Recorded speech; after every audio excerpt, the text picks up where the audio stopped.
Derdimi kimlere desem, başım alıp nereye gitsem. Derdimi kimlere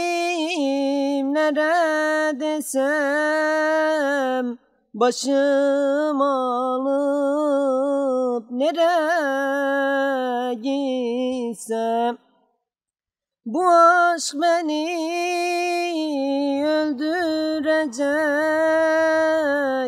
candan mı yardan mı geçsem.